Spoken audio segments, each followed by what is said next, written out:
दो दिवसीय प्रबोधन कार्यक्रम का विधिवत शुभारंभ दीप प्रज्वलन के साथ। दीप जलता है तो अंधकार हार जाता है, दीप जलता है तो अंधकार हार जाता है, ज्ञान का प्रकाश हर दिशा में फैल जाता है। मंगल भाव से आरंभ हो आज का ये आयोजन, मंगल भाव से आरंभ हो आज का ये आयोजन, लोकतंत्र का पथ और अधिक आलोकित हो जाता है। दीप प्रज्वलन के साथ प्रबोधन कार्यक्रम का विधिवत शुभारंभ किया जा रहा है। करतल ध्वनि से हम इस शुभ घड़ी का, इस ऐतिहासिक घड़ी का हम अभिनंदन करते हैं। सभी माननीय गणमान्य अतिथियों के कर कमलों द्वारा दीप को प्रज्वलित किया जा रहा है। मिटता है अंधेरा रोशनी के आगोश में, जले अंधकार ऐसी रोशनी की तलाश करो। बहुत बहुत अभिनंदन, बहुत बहुत धन्यवाद, बहुत बहुत आभार। सभी से निवेदन, आप सभी अपना अपना स्थान ग्रहण कर ले। और अब आज के इस विशेष अवसर को आप सबके बीच स्वागत संबोधन के लिए मैं सादर अनुरोध करती हूँ माननीय अध्यक्ष बिहार विधानसभा डॉक्टर प्रेम कुमार जी को कि आप स्वागत उद्बोधन प्रस्तुत कर अपने प्रेरक विचारों से हम सभी का मार्ग दर्शन करने की कृपा करें। माननीय अध्यक्ष बिहार विधान सभा डॉक्टर प्रेम कुमार जी।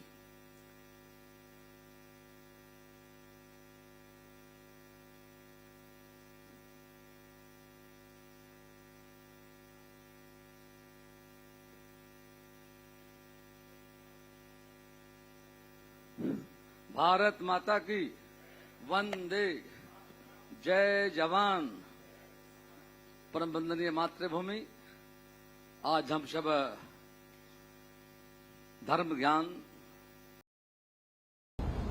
बिहार विधान परिषद के सभापति श्री अवधेश नारायण सिंह जी, बिहार विधानसभा के अध्यक्ष और आज के आयोजनकर्ता आदरणीय डॉक्टर प्रेम कुमार जी, इस मंच पर उपस्थित बिहार विधानसभा के उपाध्यक्ष नरेंद्र नारायण यादव जी और इस मंच के सामने उपस्थित बिहार सरकार के सभी माननीय मंत्रीगण, माननीय विधायकगण,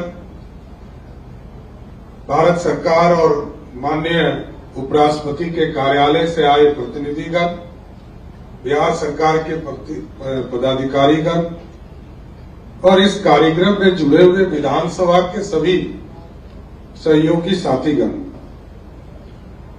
ये अत्यंत ही महत्वपूर्ण दिन है कि आज इस प्रबोधन कार्यक्रम के माध्यम से बिहार में जो विधायी कार्य होंगे उसमें माननीय विधायकों की सहभागी कैसे हो, इसकी चिंता के लिए 2 दिवसीय बैठक बुलाई गई है और 2 दिन लोगों को सीखने का ही कार्यक्रम करना है।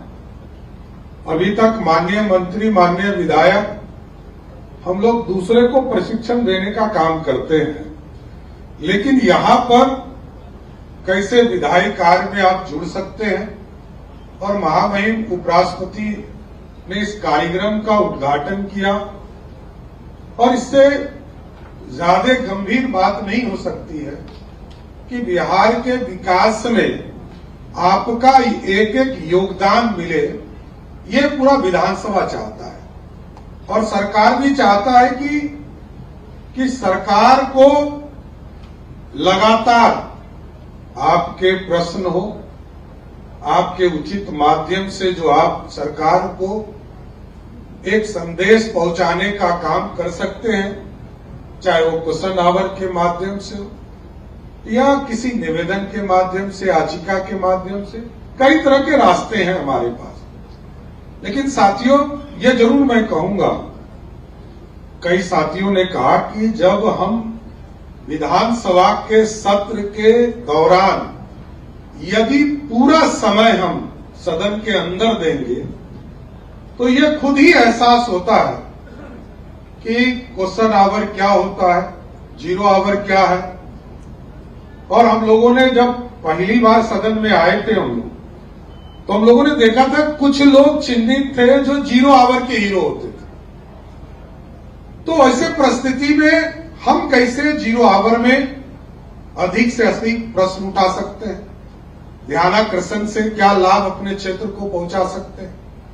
और सरकार के डिबेट 2 बजे से सरकार के कार्यक्रम शुरू होते हैं। सरकार के जो महत्वपूर्ण विषय होते हैं, चाहे विधेयक हो, ठीक कहा आदरणीय विजय बाबू ने कि विधायकों का काम विधेयक बनाना। और 2 चीजें सबसे महत्वपूर्ण है कि विधेयक की पूरी जानकारी, और जब डिबेट चल रहा हो तो उसकी पूरी जानकारी लेना। और साथ साथ जब कटौती प्रस्ताव आता है, कई लोगों को अटपटा भी लगता है कि 1 रुपया से कटौती लिया जाता है।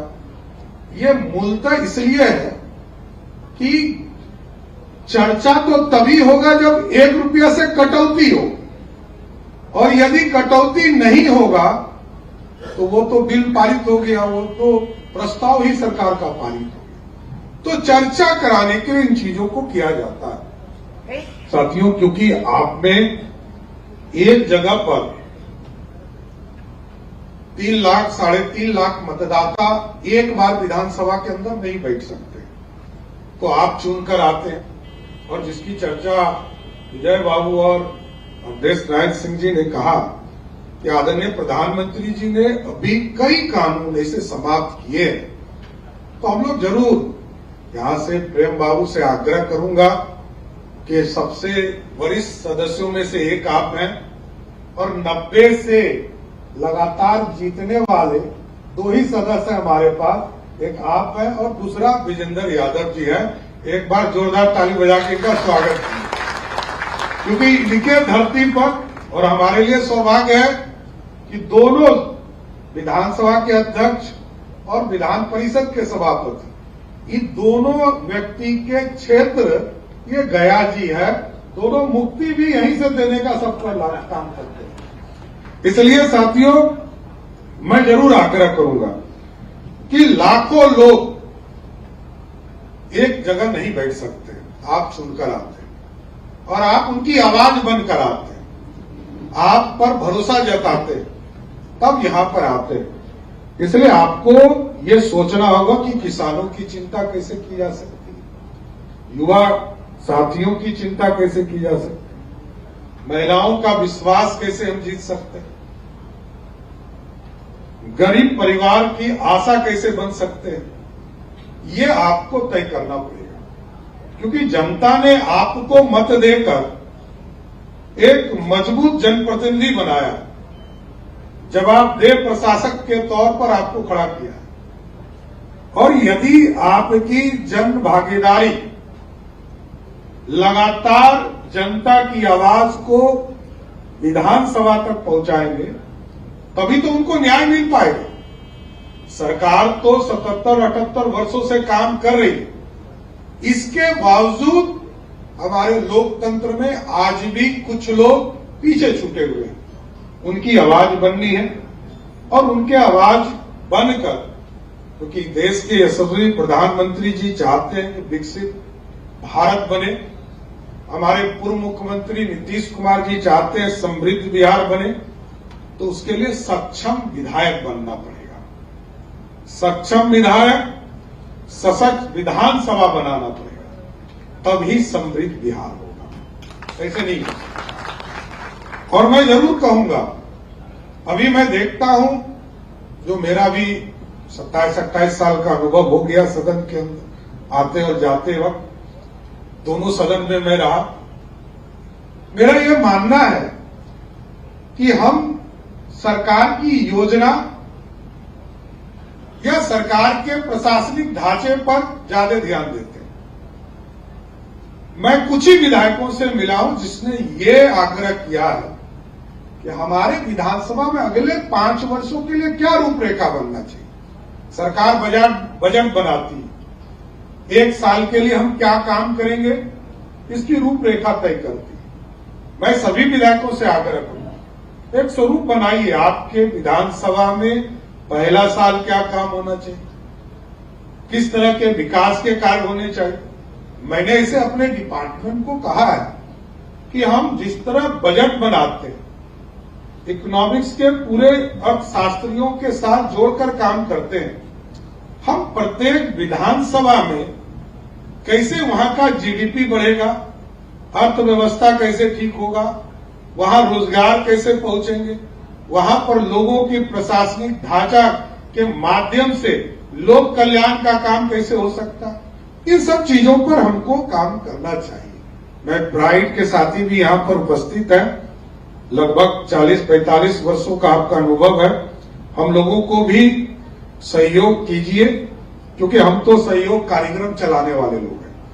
बिहार में हमने एक सहयोग कार्यक्रम चलाया क्योंकि जनप्रतिनिधि के काम को हल्का करना था, और हमने यही कहा है लोगों से, सभी माननीय विधायक, सांसद, सभी लोगों से मैं आग्रह भी करते रहता हूं कि आप उसमें स्वयं जाइए, चिंता कीजिए उचित न्याय मिल रहा है, क्योंकि यदि विधायक, सांसद, विधान परिषद के सदस्य उसमें जाएंगे तो हमको लगता है कि हमारे लोगों को ज्यादा न्याय मिल पाएगा और तैयारी भी अच्छी हो पाएगी। इसलिए इन चीजों पर ज्यादा फोकस करते हुए हम जरूर विश्वास करते हैं कि हम आगे के दिनों में जनप्रतिनिधि और कैसे मजबूत हो, इस पर भी